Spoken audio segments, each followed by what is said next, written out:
Jamie, I'll beat you if you come back. I said I'm in a meeting.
Okay, everyone, welcome to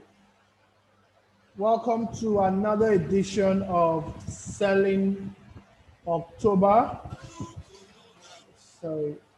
Welcome to another edition of Selling October. My name is Uche and I'm the convener for StartupSouth.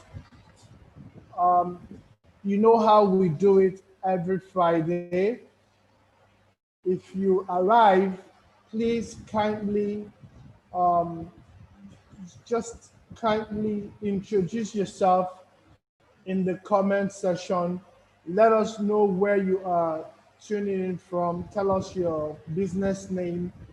Tell us your startup name. Tell us your name. Tell us where you're joining from. As much as possible, let's have an interactive conversation Today we'll be discussing selling in the 21st century. Seun is here. Oluwaseun Orolu is here. And he's going to be talking to us today. And I'm going to be reading I'm going to be talking about Seun in a bit. But before then, just let us know that you are online. Just let us know that you're online.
Hi, Seun. Good evening. Hi, good evening. How are you doing today? Yeah, I'm great. Thanks. Thanks, Awesome. Uche. Awesome. Today, since the beginning of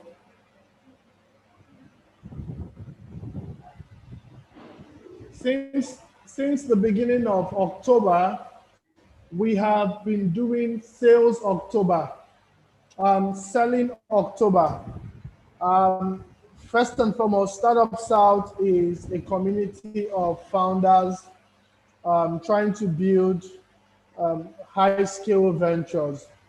And you can't effectively build a high-scale ventures if you don't sell. You know, like I said, I say you like I say it, you sell to your co-founders, you sell to the staff, you sell to investors, and then you sell the product. So you keep selling. Everyone would have to sell one way or the other. Everybody is involved in selling. We've had two sessions already. The very first session, we had introduction to to personal development, and then last session we had you know is we had digital marketing from a CEO standpoint, and today we are going to be having how to build repeatable, satisfied customer base.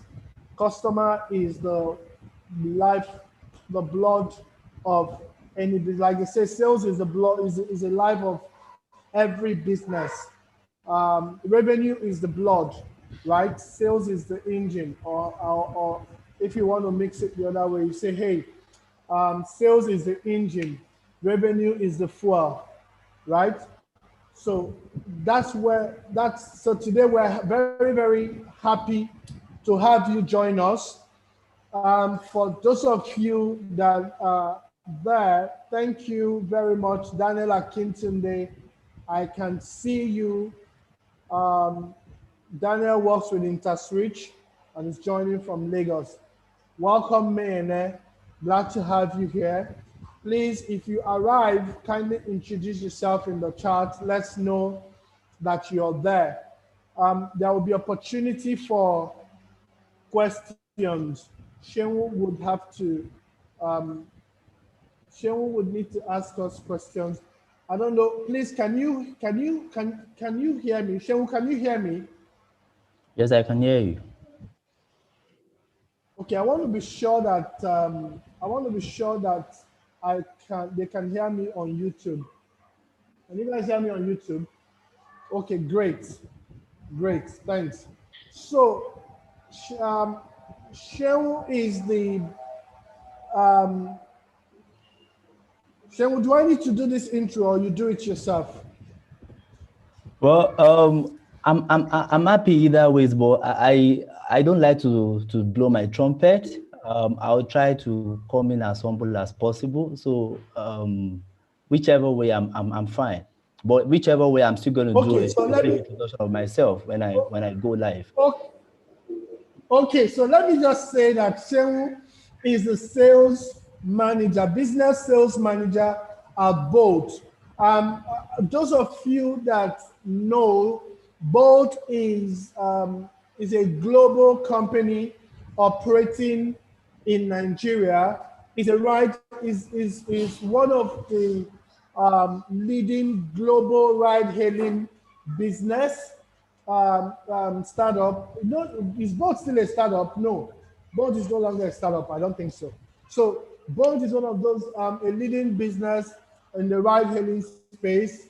Um, Originally from Estonia. Shehu, I hope I'm correct. But Yes, you so are. which is Europe, and then operate in almost 40 something countries, I guess, across the globe, of which Nigeria is one. And Shehu is the business sales manager for Nigeria. Shehu, that's correct, right? For Nigeria. Yes, you are absolutely correct. Awesome. So Shehu is here today to talk about selling in the 21st century, how to build repeatable, satisfied customer base. Like we do it, I would not want to take more of your time. I'll just cede the ground. I'll yield the space to Shehu. Shehu, you can share your screen, right? Try, test it. Let's see. Okay.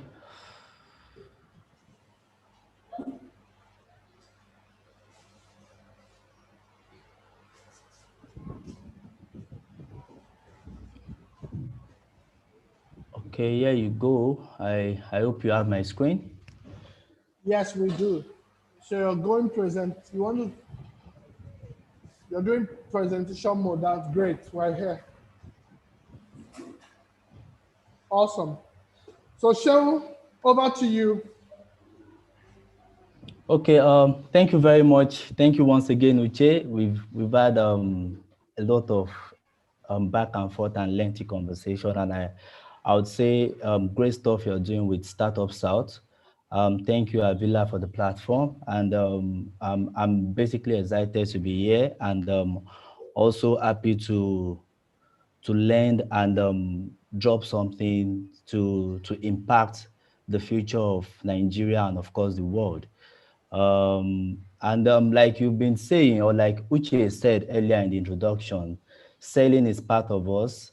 A lot of us do not like to sell, but on a day-to-day basis, we sell. You either have to sell ourselves or have to promote ourselves to get one thing or the other. Even for your next job, you have to sell. If you don't sell well, there's no chance that you get the next job, the next promotion, and the likes of it. So it's a way of life for everybody that care to listen and then accept that reality which we all cannot shy away from. Um, just like he has said, once again, my name is Oluwaseun Orolu, and I currently lead both for business, sales, and development in Nigeria. Interestingly, I'm still very, very young in this role. I've only been able to serve and sell for just 10 years plus. I look to keep doing this for as long as possible because it's actually an exciting thing to do. It's exciting to sell, it's exciting to serve, it's exciting to solve problems, and also see that you are actually adding impact to the world. Um, yeah, today I work with both. And like I said something about impacting, serving, and all. Both is doing something very fantastic across Africa and Europe. We are changing how people move around. We are changing the mobility space. We are disrupting things, and it's been exciting.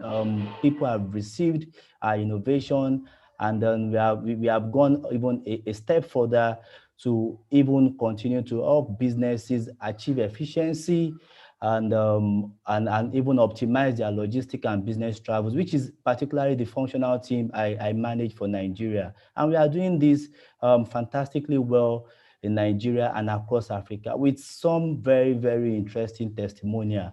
And if you have been in the if you work with a lot of multinationals, I'm sure what I do or the value I add to businesses would not be new to you. You must have heard about it.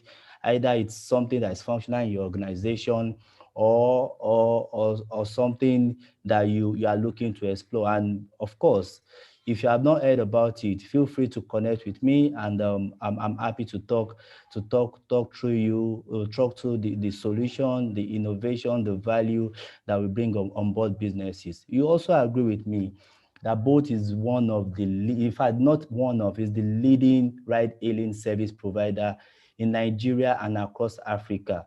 We met people in the industry, and we have swung quickly to put them behind us, and to the point that they are now trying to play catch up with us. So I'll not continue to say more about boats, and I'm sure a lot of you have interaction and dealings with boats on a day-to-day basis. For some of you that might not know, boat is the same Taxify that some of you would continue to say, oh, Taxify, but we rebranded, we are boat now, and then we have continued to help you move around efficiently effectively, and in a friendly manner, cost wise. Okay, so I hope I've tried to be as humble as possible in my introduction. Now, I understand that our audience would be founders, potential founders, salespeople, business managers, and the likes of them. We basically want to add impact. We want to help the present generation and the future generation. And that's why I'm starting to talk about the roles of business leaders in selling. Now, I talked about the fact that selling is a part of our life. And for businesses, for startups, whether you are just starting up or you are a big firm, there is no way you can sell if your focus is driven away from your customer. Because the reason you are in business and you continue to be in business is for you to continue to add and exchange value to your customers. So you need to constantly look to solve a problem or meet a particular need by virtue of of the product or the service you are putting out there for your consumers to consume. Now, nobody would be able to force anything that tastes sour in your mouth to down your throat. So it's basically about you being able in the first place to carefully understand what are the needs of the customers or what are the pain points of the customers, and find a way to add value to them, find a way to meet those needs. Again, you have to be able to create a niche and a buying environment. Business leaders, business managers, founders, and the likes of them. So today we find a lot of people that says, I'm CEO, I'm this, I'm that, and in the real sense, there's actually no value their product is adding to the market. There's actually no need for their product to add their product in the market. So you find out that there's a lot of startups that do not or have not been able to stand the stand of time, because there is no pure value in what they are offering, or they've not been able to create a niche within the ecosystem where they already operate. Yes, there's going to be competition. You probably meet some people in the space, but if you create your niche and you create a buying environment, then there's a chance of survival. In fact, a 99% chance of survival in the market. Now, I talked about culture. Now, the first thing that is very, very important when you are trying to create a niche and also creating a buying environment, you need to create the right culture. The right culture starts from you as the business lead or the business manager, right to your gate man. So if your gate man do not make your business environment receptive and lovable to a potential buyer at different points in time, there is low chance that people will be willing to come to you and to buy from you.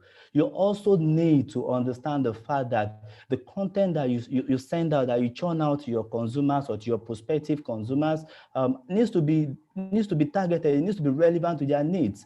So you want to sell to people, you want people to come and buy from you, you want people to accept your product, and whatever you send out to them does not in any way appeal to their needs, does not appeal to their basic requirement. And how then would you be able to get them to buy from you? So you want people to part with something, either their time or their money, and then they cannot see any form of value in what you are sending to them. So you need to be careful in what you churn out. It has to be relevant to their day-to-day reality, to particular need, and you need to be strategic at the way you send out these things.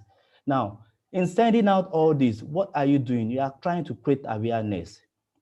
You are trying to get attention. Now, at the point where you get the attention, then there is more work to do. You need to get those people to love you. You need to get them, you need to endear your consumers or your audience to your client to you. You need to get them to love you. So I wouldn't use the word like, they need to love you. So there's something about word of mouth.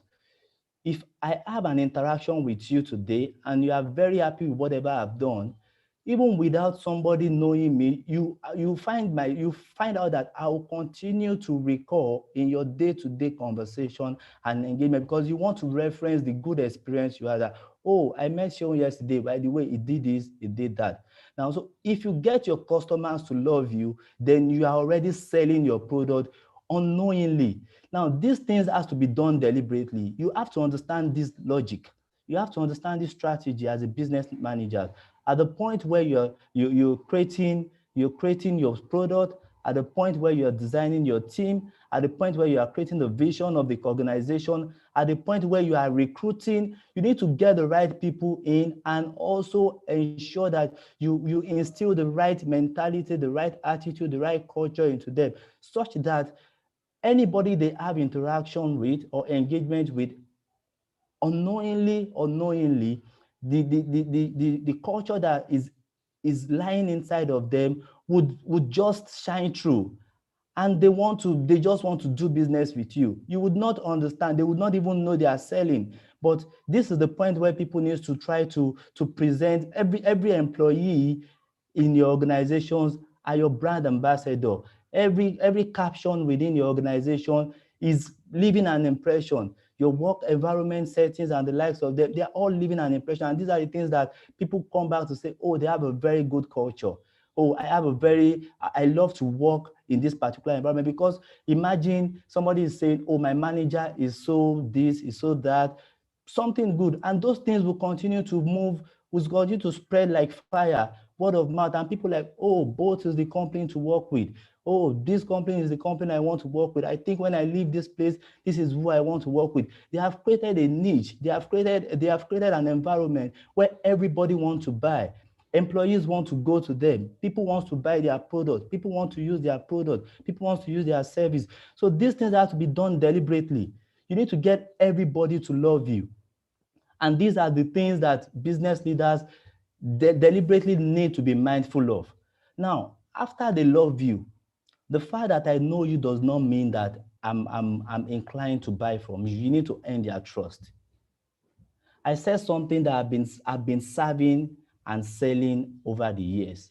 So by virtue of serving, I understood that the more I serve people, the more confidence they have in me, and then the more inclined, or the higher my chances of being able to sell or tell them go this way, and they're happy to go with me. Some of them even without even blinking an eye. That is me trying to create a brand for me. That is me trying to create myself, to create a niche for myself. That is me selling myself in a genuine way.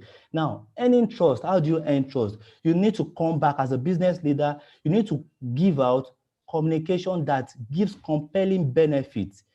Now, the way you earn people's trust is to say, come to me. If you come to me, I'll do this to you. And you consistently ensure that you meet those standards. Benefits.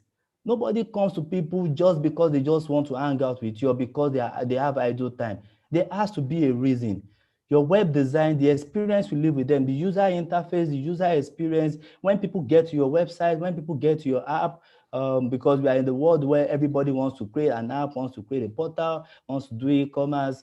We want to do everything technology-wise. We have a very, very smart and informed audience these days. So you need to find a way to say that, oh, I understand that my audience are used to this particular thing. So there's already a standard.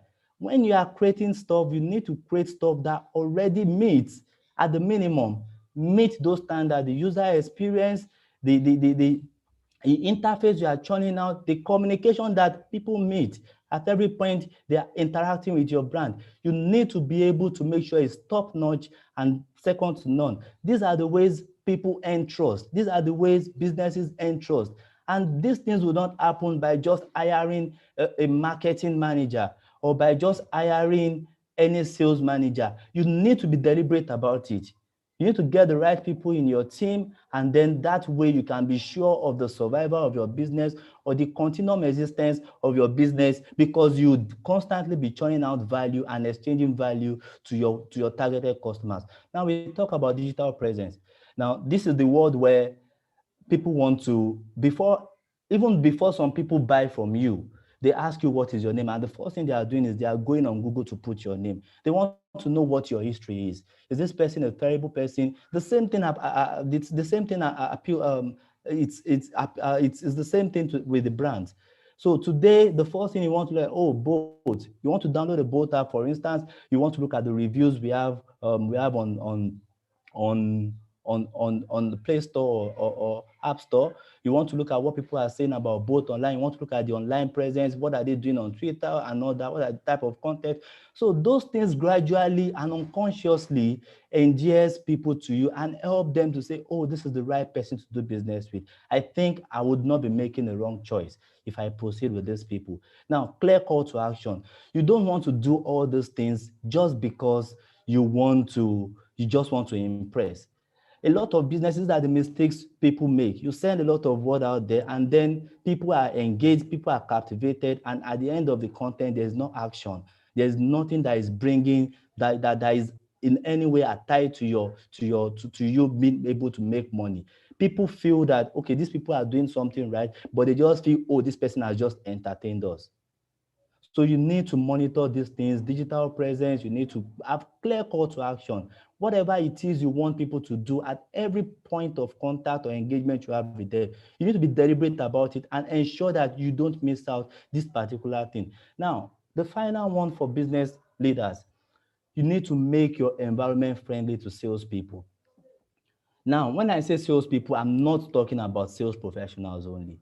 Now, I'm talking about everybody. Everybody in your organization is a salesperson, right from your gate man to the receptionist, to your engineers, to your tech developers, to the marketers, to the operation teams. You need to be friendly to them. You need to do something right.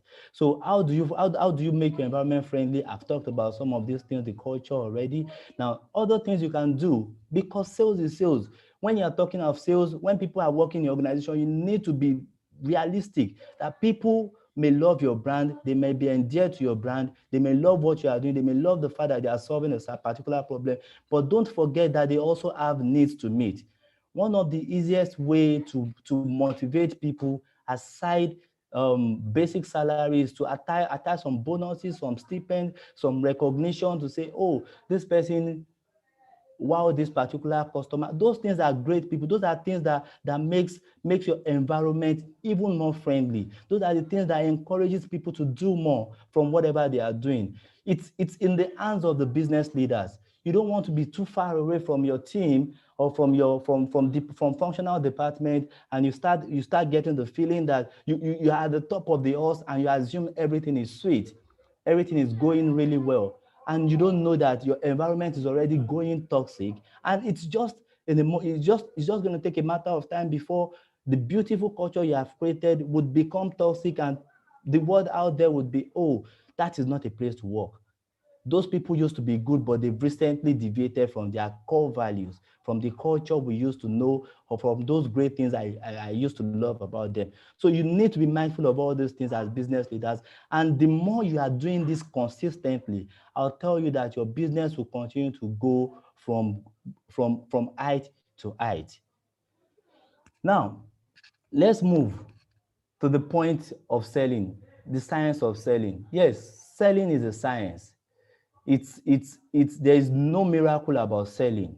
There is nothing special you have to do about selling. Anybody can sell. Nobody today is born to be a piano player. There is this general belief around the world that, oh, you have to be a natural salesperson. I'm not sure I believe that. There's nothing you cannot learn. There are some steps, there are some things that if you do deliberately and consistently enough, you see yourself selling either knowingly or unknowingly. And that appeals to everybody. Now, the first thing you need to do to be able to sell is you need to know your customer.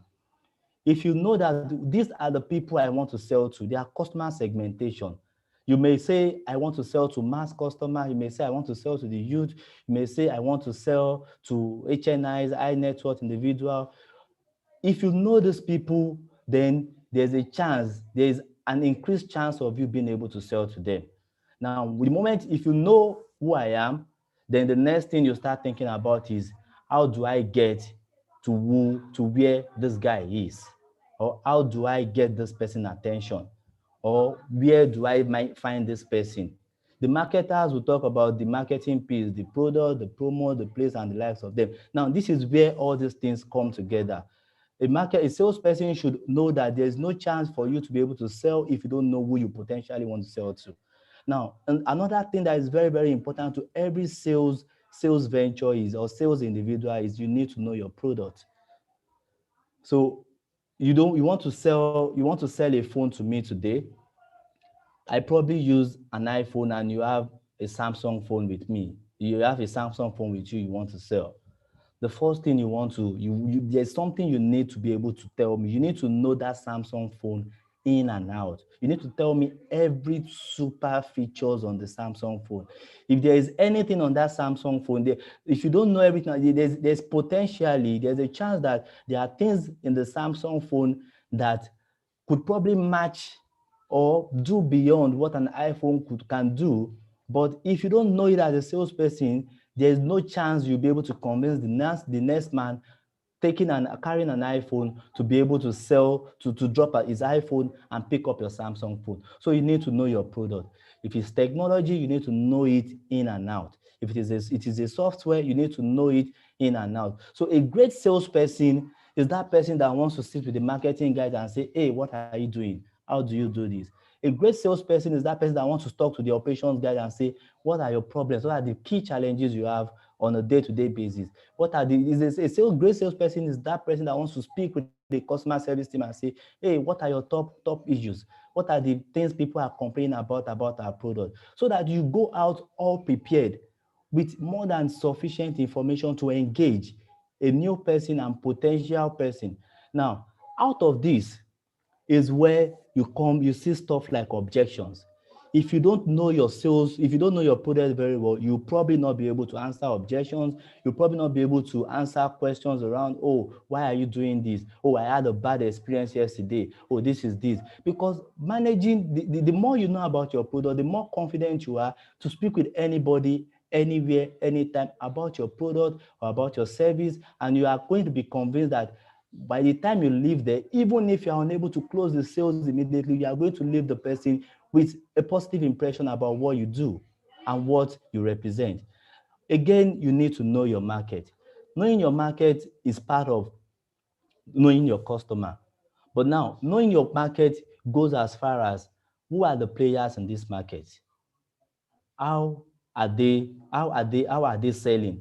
This thing is probably not, probably not the first person to bring this. Is not, I'm not selling blood, I'm not selling life. So you need to know that, okay, there is a Techno, there is a Samsung, there is an Apple, there is this, there is that. You need to know where the market, you need to know that market. You need to understand, so which of these people have the highest market share?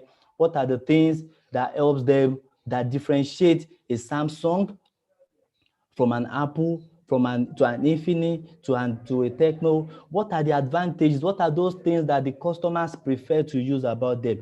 And then some of these things changes on a very fast note. You need to have a monitoring mechanism to be able to know what is changing. You need to keep yourself abreast of the market changes, market reality, so that you are not caught unawares while you're trying to sell. These things are very, very important. Now, I talked about your sales process.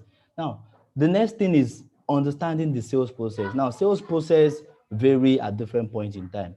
And there are people there are people, and you need to be very dynamic and smart about it. The sales process different people have different sales process: prospecting, negotiating, to qualifying leads, nurturing, proposing, overcoming. There are different sales process designed by different people, but you know, as a salesperson, that the end result for you is to sell. And you know that if you know who you want to sell to, you qualify the person as the person that you can sell to, then you propose what you want to sell to the person. You find a way to negotiate. The moment you negotiate, you are thinking of, when are you picking up my product? When are you picking up my service? These are your sales process. You need to have it at the back of your mind. You need to understand that if after I do this, this is the next thing I do. And you don't have to follow it religiously. There are conversations you're having and you feel like, oh, this person is already negotiating. It means if I'm able to get the right price, I can have this person pick up my product immediately, and I'm great, I'm game. So it means you have cut aside a part of what you primarily understand as your sales process. Now, what is most important? Now, I'm talking as a salesperson. In sales, you are in need for the numbers. It's a result profession. You need to keep your eyes on the number. If you keep your eyes on the number, that is where you can get your day-to-day motivation to keep going. You know how much you have to work, you know how much reach out you have to do to get yourself close to what your key KPIs are, your key indicators are, those things that you have to meet to give you those bonuses you probably are working, you think you're working for. I believe every salesman works for commission, as well, from my point of view. So you know what you need to get to, you know what you need to, what number you need to push. So you need to keep your eyes on the number. You shouldn't, under any circumstance, lose focus on the number. Now, there are some proven sales strategies, top proven sales strategies that um, I understand that top sales professional make use of on their day-to-day engagement. One, you want to show multiple product options. This could come in different ways. There is what we call upselling and cross-selling. You want to let your customer know that I have more than enough to meet your needs. Now, all these things happens from you understanding your sales process. Now, before you even engage a customer in the first place, you have done some profiling. You know who you are speaking with. You have some information that the person does not know you have already about the person. So your first engagement, you are hitting the pain point, you are hitting the right engagement, you are saying those things that the person wants to hear. And so the first thing is, person like, oh, I'm going to make, I need to listen to this person, because you are talking about things that affect me directly. Now, the point you start that, you also need to talk about a few things. So there's this feeling that if you sell and you are just talking about just one value, you are just talking about one particular thing, the person could automatically, nobody likes to be sold to.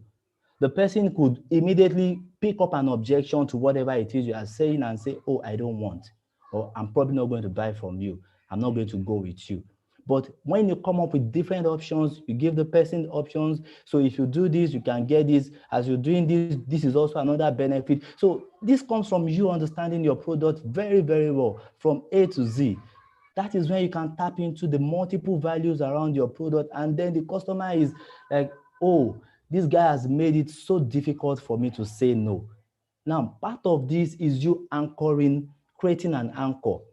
Now, for everybody you want to sell to, the person has a default mindset about whatever it is you have brought to the person. It could be price, it could be an experience and all that. So you need to take charge of the situation. You need to be the person that lead the conversation. You need to drive the conversation to where you want it to go to. You need to be mindful of the fact that you are not just having a chit chat, You are having the conversation because you want to get to a particular end where you expect the person to pick up your product or pick up your service. So you need to take over. So the anchoring thing would help you manage things like whatever objection. So if you're in charge of the conversation, one, there is very little chance that the person just tells you a no and do not even let you land. Then there's chance also for the person to ask, rather than asking objection to say, I'm not buying for you because this is what you do. The person is asking you to say, oh, somebody said this. Oh, I used to have this impression. Oh, this is what I heard people say. Oh, this was my last experience. Now, the moment people are talking to you that way, you see that you already got their attention and it is you in charge of the conversation. Now, these things have to be done carefully. Nobody likes to be sold to. Nobody wants to get the impression that, oh, this person just came and I'm giving him the whole attention and is the person. So there are some people that are that would naturally draw up a block to things like this. But this is where your intelligence, this is where the work you have done before you engage the person, this is where it shines through in the conversation. Now you also need to focus on the present. So I'm going to say this. So sales is very broad. I remember when I was talking to Uche that sales is a very, very, very, very broad thing. I've been privileged to do B2B and B2C, and I've had opportunity to sell product. I've had opportunity to sell service. Now, in these two space, this is just going to be particular about you doing B2B. Now, it is interesting that when you are to present maybe to a group of people, you need to focus on when you are presenting. You need to know, you need to ask questions. You might be presenting in an environment where the competitor is coming before you or after you. You need to have information about these things as a salesperson, because whatever you know of those scenarios help you to prepare and you exactly know what you want to say. If you have an opportunity, if you are in an environment, for instance, where your competitors, you are all presenting back to back, fight to be one of the first set of people that present, because you are going to present and leave an impression with whoever it is that is listening to you. If it is going to be at, say, you present this week, the next person present next week, strive to be the second person, because there is the time between the period between when the first person presented and when you are presenting, there's a chance that some information would have been lost. And if you are not careful, the last person that is presenting would leave a stronger impression, and you just see that they naturally tilt towards picking or buying from the person that presented to them most recently. Now, also very, very important is for you to be able to share what others are doing. Now, this is something that people are doing effectively in modern. In fact, this is one of the most effective way of selling in the 21st century. Storytelling, sharing testimonials. You need to get to the heart of, see, you have to be a salesperson. There are times that you're selling a product that nobody has bought from you before, but you are telling a story about your family member that has bought it from you and what the experience is. You need to create your own story, and you need to make it as genuine and believable enough for your audience to accept it. So you see that people like this, there's this social proof that people seek in most environments. So when you come to me and say, do you know your friend outside there just bought a Toyota Camry? Because you said my friend just got a Toyota Camry, I begin to have this, because I want this acceptance, I want to level up or measure up with my friend. I'm saying, oh, I think I should get a Camry. You are telling a story, and you are making people accept what you want to sell, even when they don't have reasons to, just for social acceptance. You are saying, you are sharing your testimonials. You are saying, oh, by the way, I was talking to one of you. Just do so. There are some people even in our environment. We call it name dropping. They start dropping names of people they never met before, all in the name of trying to make or leave an impression with the person they are selling to. So you need to learn all these things. Storytelling is very, very key. Now you need to be able to sell your story. And I'll say to you, I could say all this from now till tomorrow, but if I, at some point, bring up a story that is appealing to you, maybe about my family or something, you see that in your subconsciousness, you remember that story and say, oh, somebody told me a story. Now you are living impression. And it means that naturally your chances of selling, being able to sell that person is increased. Now you also need to reduce reactance. Now I'm going to break this down. I'm going to say a story. So if you are going on a staircase and you just say don't touch, the wall is the paint is still wet. Our natural instinct that wants to just want to react, you want to test it, you want to touch the stuff. Oh, let me confirm. Is it is it really wet? Is it sticky? Is it actually going to stain? You just want to try it. It's the way human brains are designed. So you need to reduce reactance. Now, how does this relate to sales? You have you have a number of competitors, for instance, in the market, and you don't want to sound desperate or overly aggressive to sell to people. You want to tell them all the values, the benefit that they just cannot look away from. You tell them, oh, you have to do this, it gives you this, it helps you save this, it helps you do that, it helps you do that. And you say, oh, by the way, we can have a POC. Everything I've said, we can prove. You can just test. Or you can, even for product, can say, I'll give you this, go and test at a cheaper rate, and when you come back, I sell to you at this amount. Now, those are things, that will be your call to action. And after saying all those things, you want to say something like, so I've said all these things, and it's up to you to make up your mind. Now, the process you say it's up to you. Salespeople use that word a lot. So the moment you say it's up to you, you have not given the person the reason to say, oh, this person is trying to sell to me and probably trying to coerce me to buy it from him. He has even thrown it back to me that I have the decision to make. So in all your approach, you have left an impression, and then you are saying you need to make that decision, rather than push the person to the point where he feels, no, this guy is going too fast or is looking too sweet for me to believe. I need to go and try.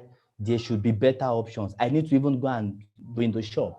So you need to reduce reactance. You cannot, yes, you may not be able to, to stop it, but you need to reduce it so that it doesn't happen a lot, because the more chance you give people opportunity to go back and window shop and test other customers, there's a chance that they might not buy from you. Now, if you are selling enterprise product, if you are selling enterprise or B2C product, you want to ensure that you have an efficient channel and an efficient supply channel. There are different ways people distribute their product. You want to use the channel, the channel partners. You want to use the wholesaler. You want to sell directly to the retailer, because maybe you want to ensure that your product gets quickly to the end users. You are selling a service. You want to make sure you are engaging directly with people on the social media space, such that there's nobody in between. You need to look at your channel. Your channel must be effective, must be efficient, and you must make sure you take away anything that could stand like a blocker to you being able to reach your customer. And like I said, you're not selling is basically helping people to understand that, oh, I need this, and this is where I can get it and how I can get it. Now, um, I want to talk about the 5 stages of sales management. Now, this is something you want to look at from the point where you are a startup and then you are growing your team. At the point you start up, at the point you start out as a business owner or as a founder, the first thing that comes to your mind is you just need any numbers coming in, because you're already incurring some cost. You have staff salary to pay, you have donors money to give account of. So you are focusing on closing the any available lead, closing the deals. Little or no attention on CRM. You just want to get people, you just want to get the numbers coming, however little it is. You want to show traction. You want things to show that show that your product is actually going to be viable, or is going to be sustainable in the market. That is the initial stage, where you want those little wins. You don't care what you have to sacrifice, but you just want them in. And in every businesses, there's a point where In every businesses, there's the point where there's the point where you say, you know you're going to be running at a loss, but you don't want that to stay for too long. Now, when the next stage of it is finding out to motivate your team. You're talking about, oh, this is you're openly recognizing great performance. The people that are performing, oh, Seun is one of our best performers in the last few weeks, in the last month. This is the next person to Seun, and I think this person can do this. Now, these are sales managers' role, where you find a way to continue to manage your team and get them to drive the numbers and bring the numbers in.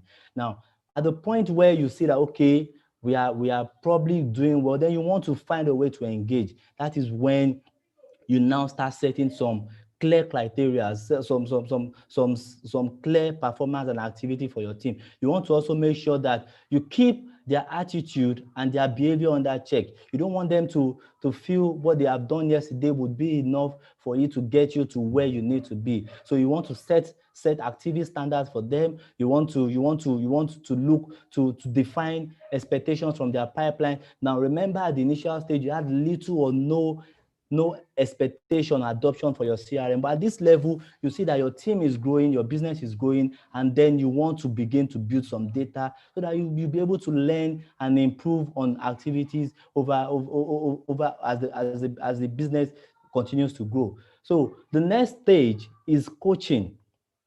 Now, at the point where you see that people have been performing, you are setting performance indicator, you are setting activities level and all that. You also need to help them to develop.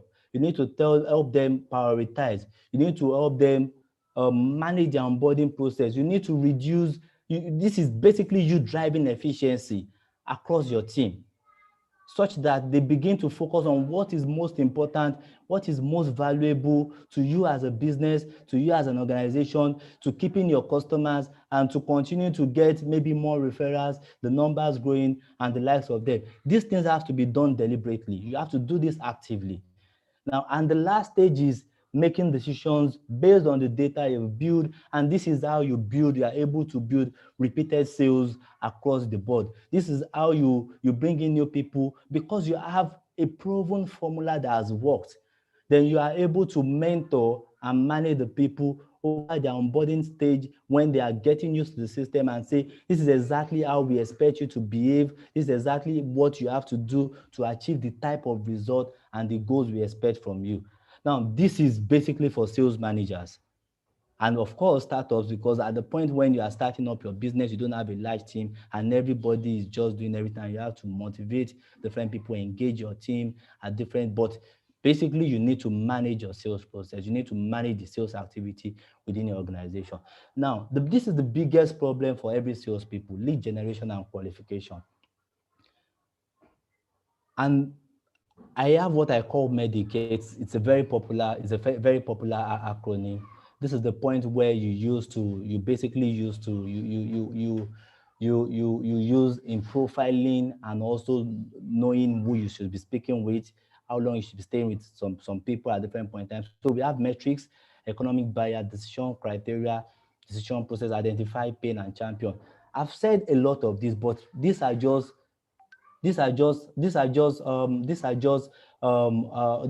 processes again that helps you to manage and work efficiently. You need to be mindful of who you are speaking with at different points in time. You need to be sure, that the person you are speaking with, or with the product you are about to sell or service you're about to sell, has an economic impact to this particular organization. See, you also need to understand as a salesperson that you'll probably not be able to sell to everybody. You need to be able to measure those things. You need to know what impact you are going to be having with this particular organization. And this is happening from your engagement. This is the point where you are generating lead and qualifying lead. And I can tell you that if you do all those things right, your chances of being able to sell to those people or that organization is very, very high. Now, we talked about looking at the economic impact you are going to have on the organization, the profit and loss responsibility of this, the technicality requirement, understanding their vendor onboarding process. How does this person, how do they buy in this organization? They have a culture of doing this. So I'll tell you an instance. So I have an organization now that all my life of selling, all they do initially at the initial stage, I see a lot of bits from them, and I see that you put everything right, you speak to different people, and they never buy from you. After I did it the first time, did it the second time, I had to go back and say, what exactly do these people do? And then I realized that their decision-making criteria is first, they just ask for they ask for proposal, RFQ. They want to know what the cost of doing whatever they want to do, and they go back and make decisions. So oftentimes, while you are waiting for them to get back to you, you see that they are probably not ever going to buy. They are just window shopping to understand that they are putting their cost under check, or they are not doing something that is not efficient. So these things you need to understand. You need to understand what they do, what cost they are looking out for, how do they buy, what are you being measured against, their decision-making process, what is the approval process. At times, you probably want to leave whoever you are speaking with and find a way or somebody to connect you to the end of an organization. If that is the only person that makes decision, you could have been speaking with somebody for 6 months, and then you speak to one person one day and the person say, oh, let's do it.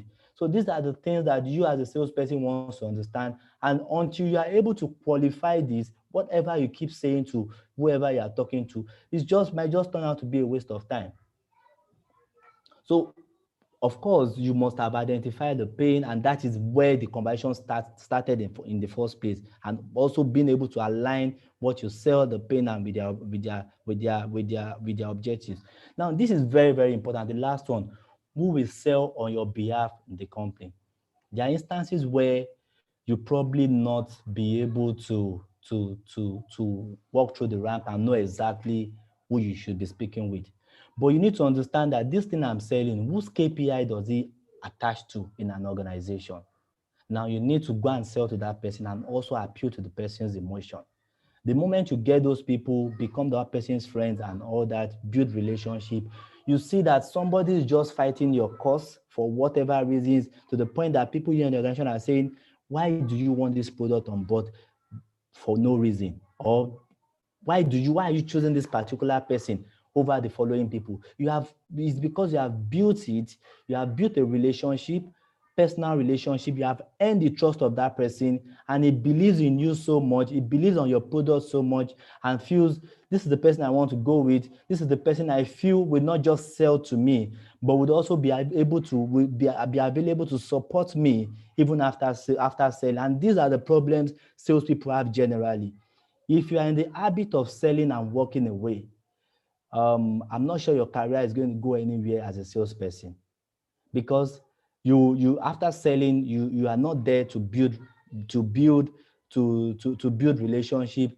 After selling, you are not there to ensure that every value you have sold to the organizations, you help them meet at least 60 to 70% of it. So these things are very, very important. And for you as a salesperson, so that champion you created today would not only become your champion for that particular solution, but it's probably going to be the same person that will champion the next sale with your next organization, or whatever new product you have to sell to that same organization or to the same family you want to sell to.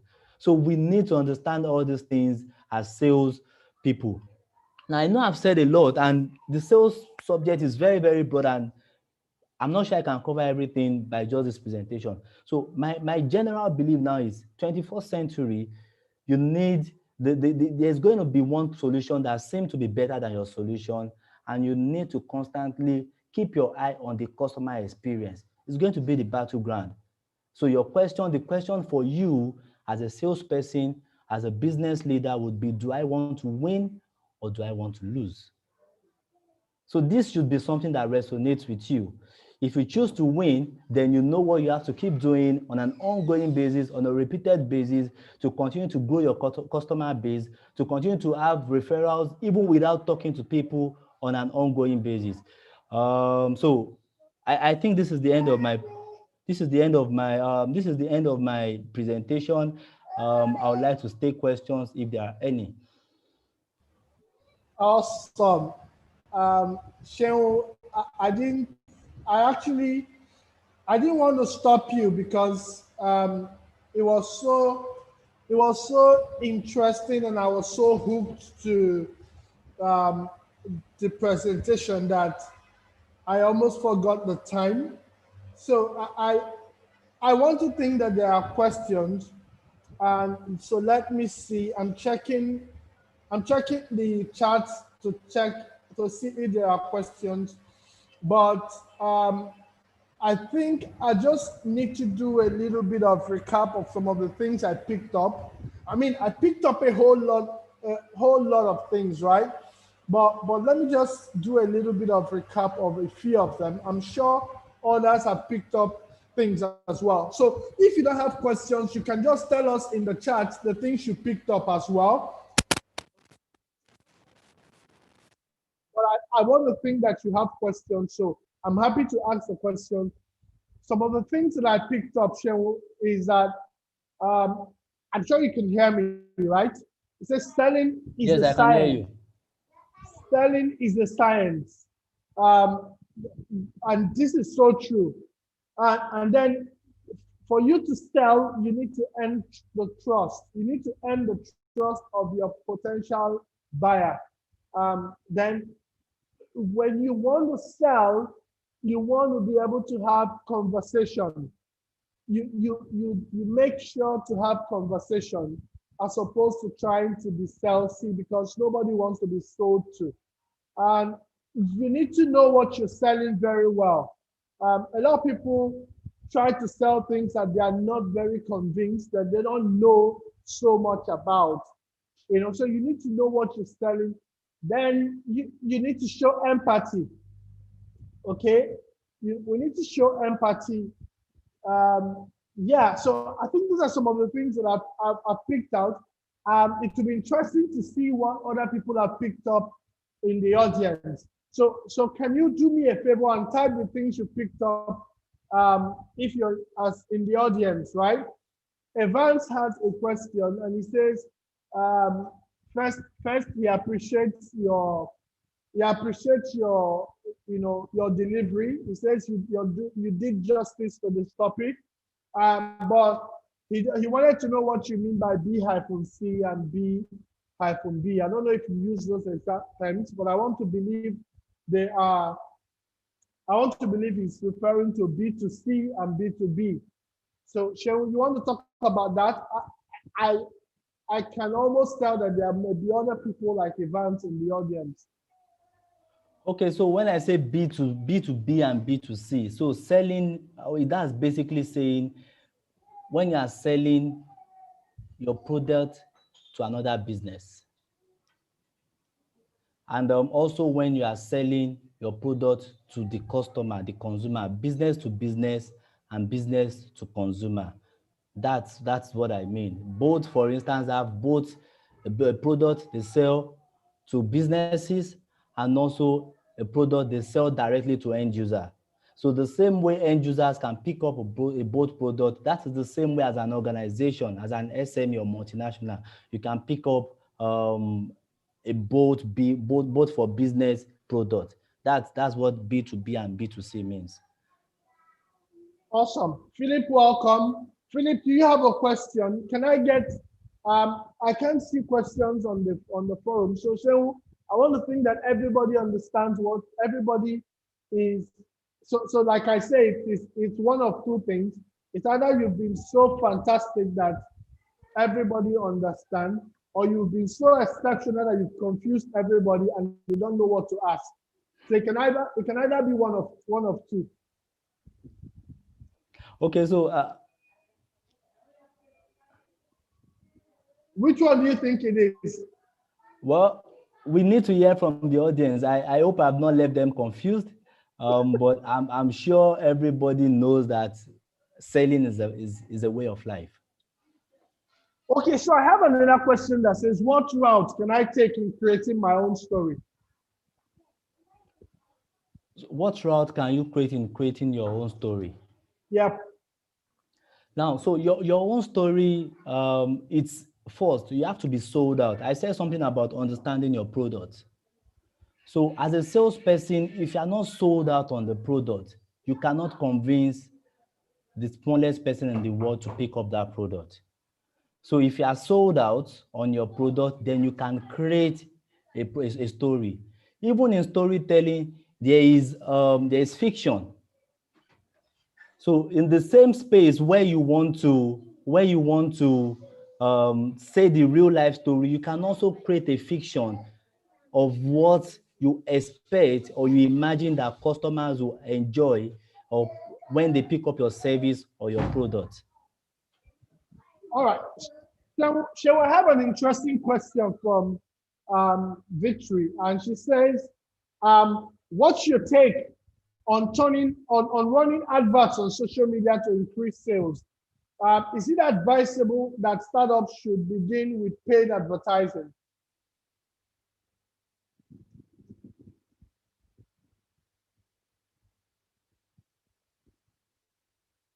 Hi, So hi, did you get that?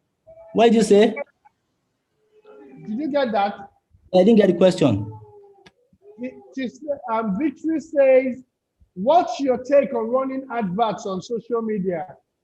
And is it advisable that startups should begin with paid advertising? Yes, yeah, I think it's very, very advisable to start off with paid advertising because you want to run adverts and you want to first leave an impression. You want to leave an impression and you want to have a long range of reach. Now, so the only way you can get that is through paid advertising. I'm not a marketer, but then I'm not into marketing, but I understand how some of these things works. That when you're trying to do some paid advert, you want to say, I want to target people within this particular age range, people in this city, people in this geography, and the likes of them. Now, before then, you probably have a social media page where you don't have any follower. So if you just run an advert on your page, it means that the likes of on Twitter, on Instagram, it means it's just you and your family member that will see it. So you need to run a paid advert in the first instance to start, then start looking at how to grow your presence, your followership on the digital space, and then you get to the point where you don't have to run a paid advert before. But I must say that you really have to you must have put in some work before you get to that stage. If you are comfortable just reaching to 10 people, fine. If you are comfortable reaching to 1 people, fine. Now, there is this marketing statistics that says, I think you may only be able to have conversion, say less than 2% of whatever impression or reach you make. So let's imagine you are able to, you want to sell to 1 million people, you have 100 followers, and you just run a campaign, and 100 people sees whatever it is you have put out, but it's just maybe 2 people that are willing to buy. You are not going to run a business on revenue from just 2 people. So you want to be able to reach as much as maybe 1 million, 10 million, 60 million, so that the level of conversion can begin to increase after you have made an impression. Okay, so I have a follow-up question on that of my own. Would you think, I'm sure you can hear me, right? Yeah, I can hear you. You can hear me, right? Yes, I can. Great. I have a follow-up question of my own on that. Would you think that that would depend on, would you think that that would depend on the stage of the startup? For instance, if you are very early stage startup, right? And you start up, because I think that that question came from a startup perspective, and you Okay. start up with paid advertising. Isn't it possible that chances are you don't already have you don't already know who your right target audience or right customer is, and that by using paid advertising, you're probably you're probably going to be chasing shadows that you What are your thoughts around this? So now I'm going to take you back to this on the slide. Remember, I talked about creating a niche and creating and putting out relevant and strategic content. Now, Yes, yes. even before then, you need to know who your customers are, and you need to be able to go to them where they are. Now, in any business, you survive on the volume. You don't want to be selling to one, two, three, four, five, six, and be watching it grow at that rate. You want to know, you want to ask yourself, what is the potential sales or impression I can make if I go on the digital space? Now, and again, taking us back to the subject, we said selling in the 21st century. Now, almost everybody spend at least 5 minutes somewhere on the net in this century. So you want to be deliberate, even if they are not immediate conversion. You want to leave an impression. You want to leave a word about what you do, so that somebody can say, oh, yesterday when I was surfing the net, I saw something about this. I think somebody do it already. So except if you have done your research and you are sure that your market or your customer are not in the digital space at all. And if they are not there, there's no point even having a website. Maybe you just have a website for basic reasons. There's no point running campaigns and all that. But I want to tell you that the way the world is going to, there's hardly going to be any business that would be able to survive without online presence. You see a lot of banks, even banks that used to be really traditional, you see them now all developing apps and finding way to automate account opening via the web, via the app, and the likes of them. A lot of us don't even enter the bank, don't want to enter the bank again, banking all again. So this is you preparing yourself for the technology world, where people are always on the internet, on their smartphone, and they are well informed. People are traveling out of Nigeria, they know that this thing is happening there. Why is it not happening here? So you don't want to be in the old age where you are not evolving with time. So what I hear you say, Cheryl, is so number one is do your research. Make sure that you know who you're targeting first and foremost. Be sure that you understand who your customer is. Number two, ensure that you build an online presence, because you cannot afford not to be online in this age and time. That's what I hear you say. Is that Yes, correct? yes, please. Awesome. Okay, I don't think I have any other question here. So I think it's a time where I get to say thank you to everyone, and most especially thank you to Shehu for taking time out of your busy schedule to join us on this edition of Selling October. This is the third edition. We have two more editions before the end of October. Next week, Friday, Taiwo Oyewale is going to be joining us. I bet you don't want to miss that session.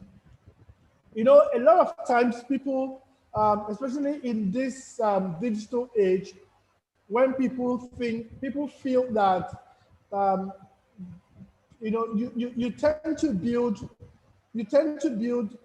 websites. I mean, you just have to build a website these days. But what we usually are often take for granted is the fact that a lot of people who are going to buy from us actually start judging us from our website even before they get a chance to see us or to even feel and feel our product and see what our service looks like. And as a result, we take a lot of things for granted. So you have grammatical error on your site. You have a lot of things, jumping up and down on your site, and people just land on your site and they tune off. So a lot of people don't know that they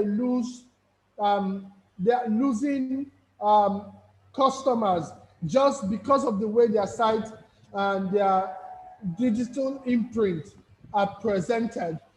So Taiwo is going to be um, taking us on a journey on Friday and show us how those things actually matter.